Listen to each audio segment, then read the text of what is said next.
Hey there, how you doing? It's Tom Breeze here from tombreeze.com. In this training video, we're going to talk about body language and hand movements.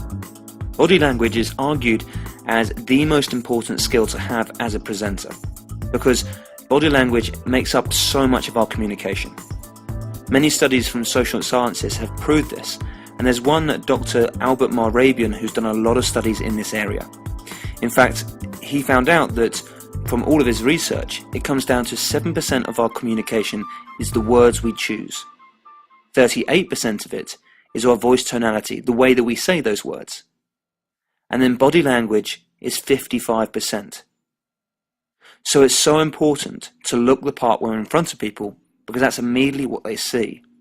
Look, they judge us from the moment we stand up. And if we can look the part and move in the right way, and of course they're instantly going to give us that credibility, and as a result we'll be seen as an authority in our subject. Okay, as you can see in this first image, this is what we call the confident stance, or the neutral stance. I like to stand in this way at the start of my presentation because I know that I can't look anxious in this position. Whatever movements I make, I know I look confident. I can't move my hands, I can't look awkward. From that position there, I look very confident. And what I'm doing is I'm standing with my feet about hip width apart. I then raise my chest ever so slightly, not too much so we look like a bouncer on a door of a nightclub, but more of a case of just getting it to where it feels comfortable. And then with our hands, we just clasp them together in front. And from here you look very, very confident. People instantly perceive that. And the thing is, I'm sure that you can remember being at school and having some teachers that instantly demanded our attention, and we became quiet as soon as they walked into that classroom. Some teachers, however, we found that we just carried on speaking when they entered the room and told us to be quiet. And this came down to a lot of body language, the way that they communicated to us. And this is exactly what you need to do when you're in front of your audience. Okay, let's move on to the next image. So in this next image, I'm doing what we call the placator movement. Here I'm opening out my hands, and this is a great movement if you want your audience to think for themselves. You would do this movement and maybe even raise your eyebrows, as you might be able to see as well. And it makes your audience want to agree with you, but it also makes them think for themselves in terms of if you ask them a question, they're going to want to deliver an answer for you as well. This is a great way of getting interaction with your audiences. Yes or no questions at this point are very, very effective. I'll use this at the very start of my presentation, typically in the why section of the format system, because you're going to find that your audience will agree with you, and then you have them engaged from the very beginning. Okay, let's move on to the next image.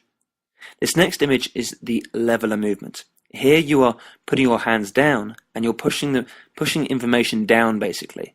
And as a result, you'll find that no one questions what you are saying. This is a very, very effective tool and technique to use, and you'll find that your audience will instantly listen to what you have to say. Okay, so in this next image, I'm now doing what we call the thinker movement. This is where you would raise one hand to your face, and this is perfect when people ask you questions, or if you want to look like you're thinking when you're on stage. Now, sometimes when it comes to questions and answers, people will ask you the most obvious questions in the world, and we'll find it very frustrating.